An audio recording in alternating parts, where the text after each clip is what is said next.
people's mental health has been diminished in all of this. They've lost everything. People have lost family members, and for them to have that disrespect to come in and already try and buy things up is out of control. So some of the things that I've been doing is gathering all of our community leaders, getting as much resources as I possibly can at the same table so we can speak on how we can prevent these land grabs from happening. You know, it's so painful to watch what the people are going through and what they're enduring in Lahaina after watching their town get incinerated by this firestorm. But it's also hopeful to watch how they're coming together during this time of great need. The need, as you can see, is dire. So we should offer them our prayer as well as our support. And we still have more on America's Hope. Coming up next, you'll meet two people giving their separate accounts of what it was like to flee Vietnam after the fall of Saigon.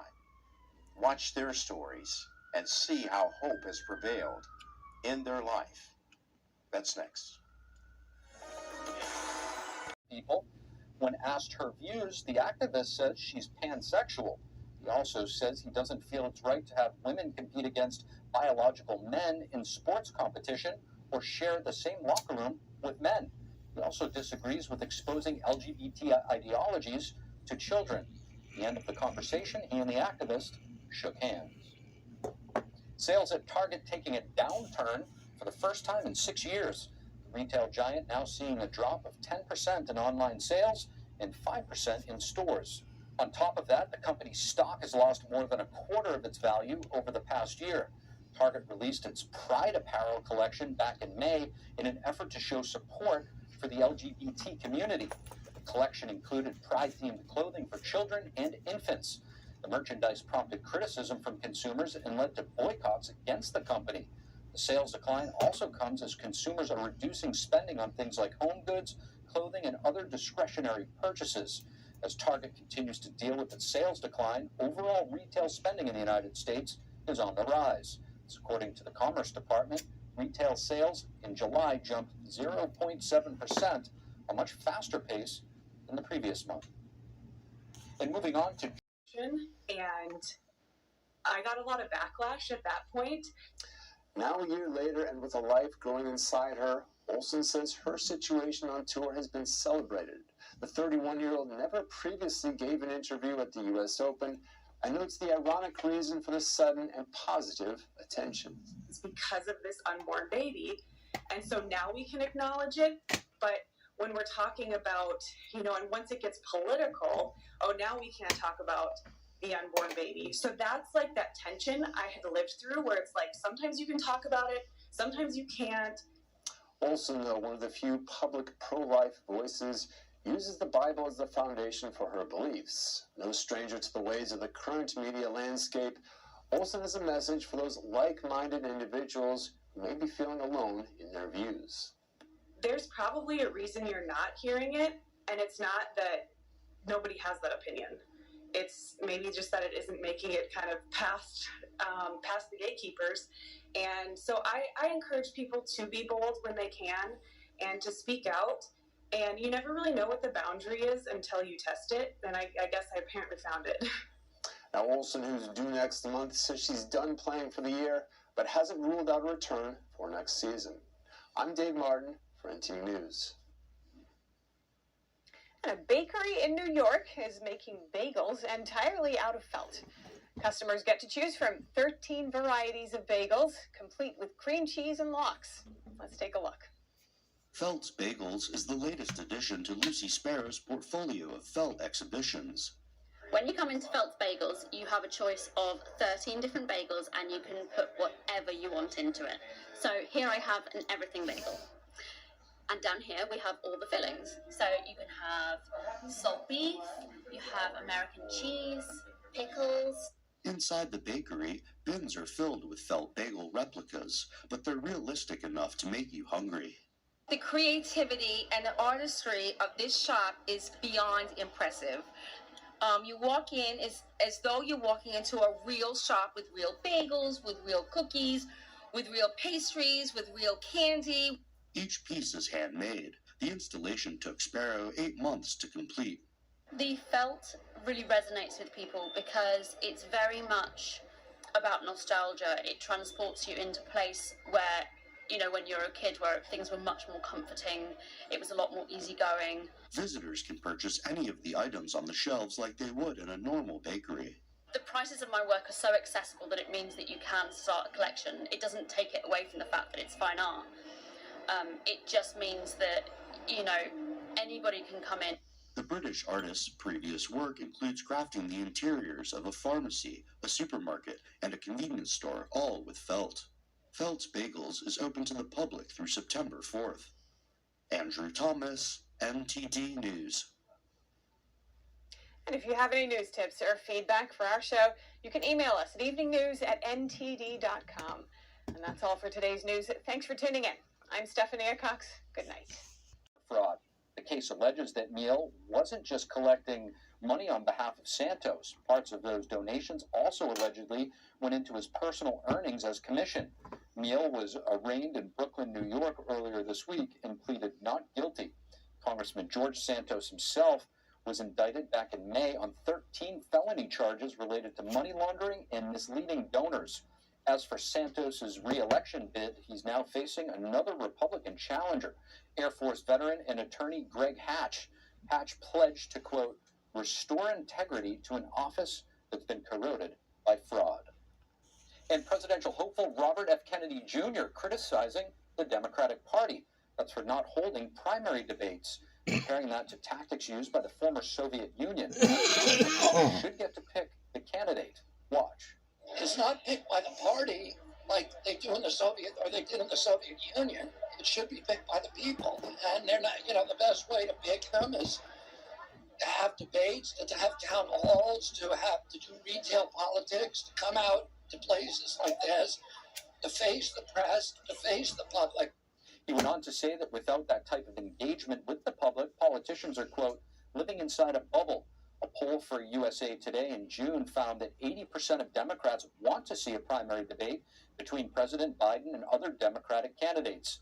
The Biden campaign told the outlet at the time that no incumbent president has ever done primary debates and that applies to presidents from both parties. The city of Washington, D.C. unevenly enforcing laws, punishing pro-life activists, but not others.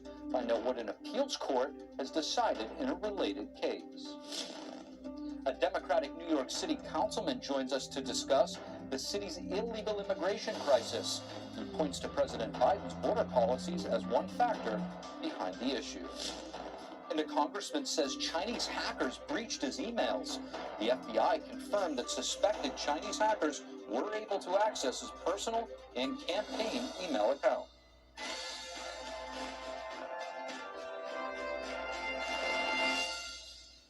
Tuan Nguyen is the owner of Viet 5 Coffee in Chicago, who joins us now to share his life story that is filled with faith, hope, and love, and, yes, a good cup of coffee. Tuan, good to see you. How are you doing? Yeah, nice to have. Thanks for having me, Kelly. Yeah, I'm doing well. Doing great. Blessed. Yeah, you are blessed indeed. It's my pleasure to talk to you and introduce you to America and the world, because you are, in my opinion, the epitome of hope that prevails. Tell us about your journey from Vietnam as a young child and ultimately getting here to the United States. Yeah, my family and I are refugees from Vietnam. We escaped Vietnam on a small vessel, 45 by 15, with 55 souls on board. I was 3 at the time. My father was in the re-education camp by the communist government for 5.5 years, and on a home pass, he devised an escape plan for us because as they're the victors, they took a lot of our land and any valuable wealth that we may have. So we were lacking in resources, nutrition, and everything. So he had to think of it as an escape plan for us. And he partnered with someone to have a vessel, and he built the boat engine for us to leave. And we spent 5 days at sea with 55 people on board, and I was the youngest. I was 3 years old, going on 4 at the time. And after about 5 days at sea, we came to Kuala Lumpur refugee camp in Malaysia. And from there, because of his service to the United States government as well as the South Vietnamese Army, he was able to provide his service number to the U.S. Embassy there. And we were able to seek asylum to the U.S. And we came to Arlington, Virginia in 1981, November 22nd, I believe, to Arlington, Virginia. And that's where our journey began in the U.S. So as refugees, as immigrants with little known of the language or culture, my parents started a family for us. There was 5 of us. My mom was pregnant with my little brother and my older sister and my 2 older brothers and myself. So that's how we started our journey in America, Brad. Ton, it's an incredible story. It's your story. It's the power of your narrative. When you got here and started growing up, you're the age of 3. Obviously, you don't really have a full understanding of what's going on at the time. But what did your mother and father tell you about those moments of fleeing what then became a communist regime in order to get to the United States to exercise your faith, your freedom, and your hope for a better tomorrow? Yeah, my mom, she always brought us together and said that this is all we have. You know, we're all we have is each other.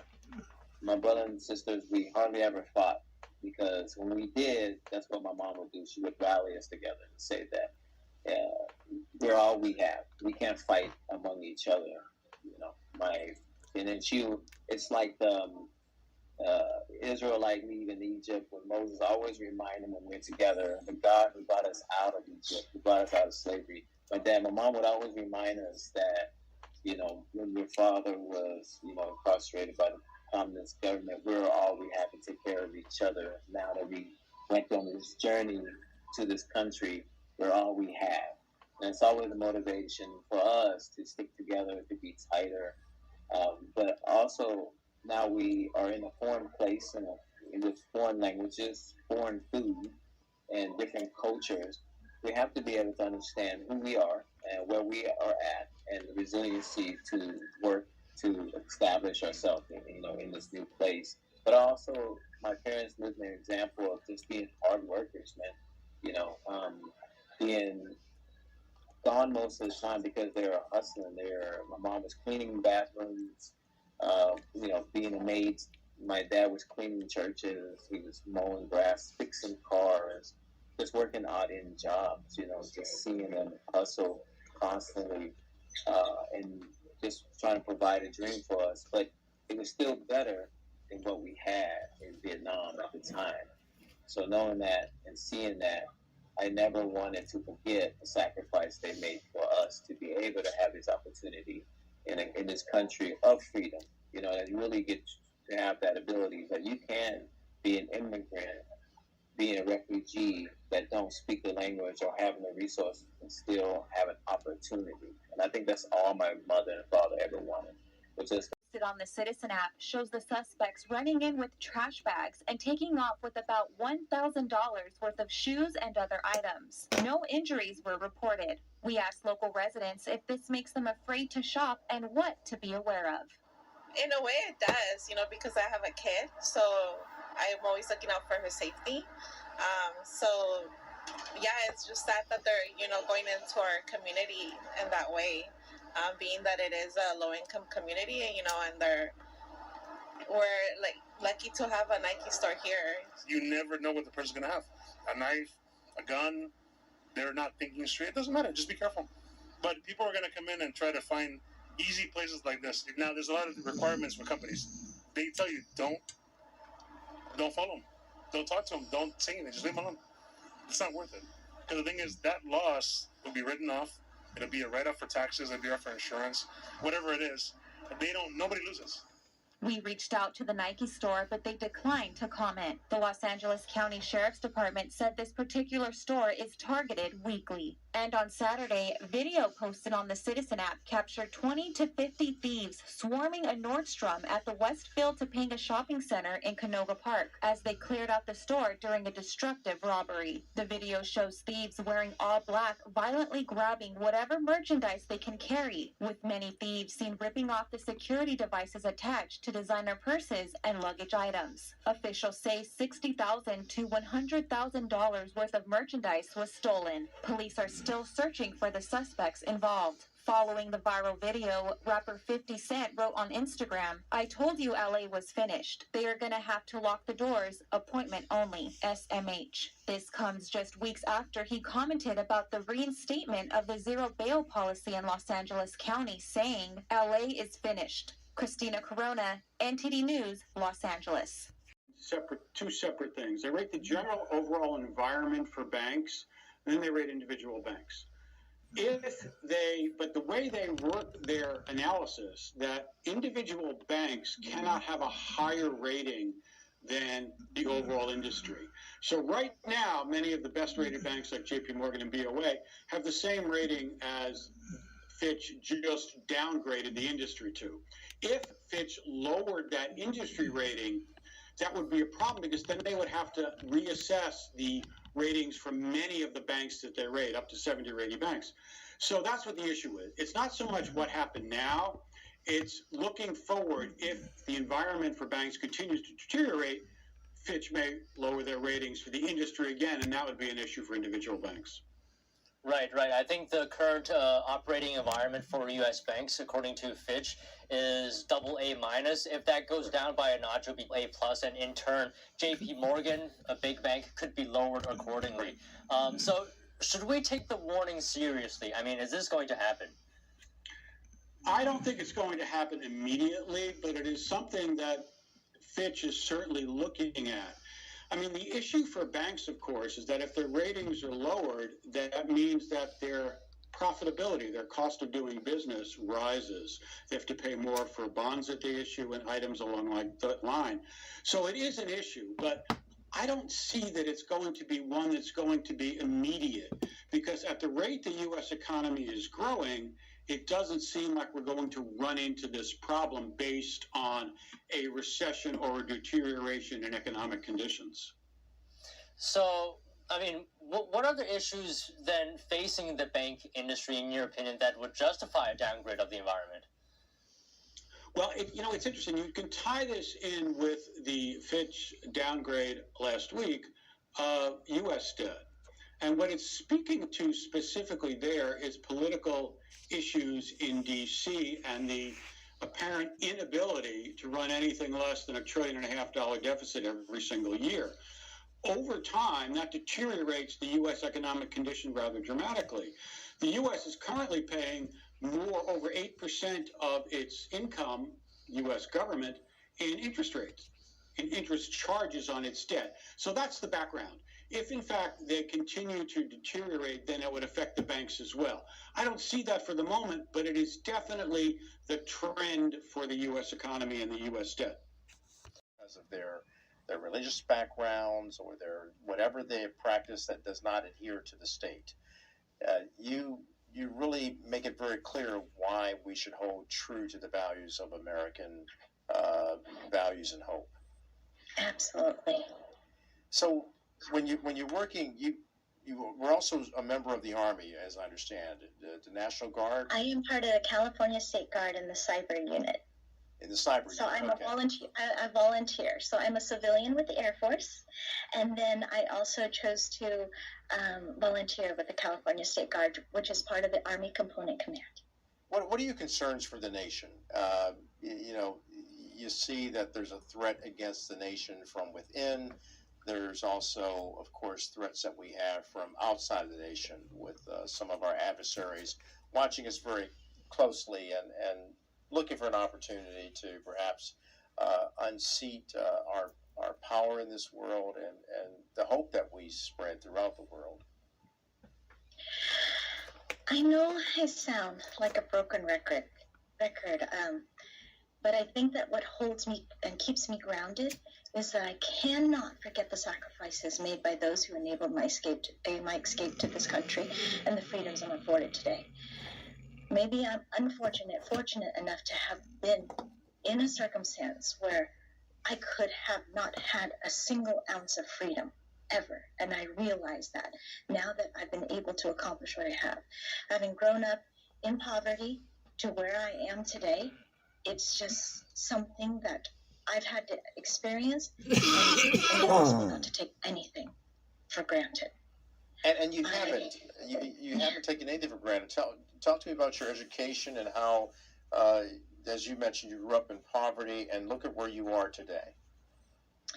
Well, when my family first came here, again, with the kindness of American citizens who helped sponsor our family and so many others, we were able to get back on our feet, meaning my father was a distinguished engineer and scholar in Vietnam. He came to this country, and one of the first jobs that he had was at 7-Eleven as a cashier. And he was swindled on his first day, and as a cashier by a dubious customer. And if you think about that, and despite any type of racism, despite any type of barriers that he experienced, he continued on his path, and he became an engineer over here in America once again. So when you talk about opportunity and you talk about the support and assistance that we receive from not only this nation allowing us to be here, coming over here, the citizens here who helped us, but then also the hard work that despite skin color, despite gender, despite background, cultural differences, if you just work hard and work through it, you can still succeed in this country. Of the cost of shelter in the absence of meaningful federal funding, and asking for a statewide relocation program to resettle groups of new arrivals throughout the state's counties. The governor's reply criticizes the city for failing to accept numerous state offers of assistance over the last year. For example, she says the state offered more than a dozen state-owned sites that could provide temporary shelter to more than 3,000 migrants. But the city did not accept the offer, the letter states. Mayor Adams' office had no immediate comment on the state's letter, but Hochul herself has been criticized by the mayor and community organizations for not taking a more proactive approach to ease the city's burdens. Without help from the state and federal governments, Adams fears the worst. If we don't get the support we need, New Yorkers could be left with a $12 billion bill. Arlene Richards, NTD News.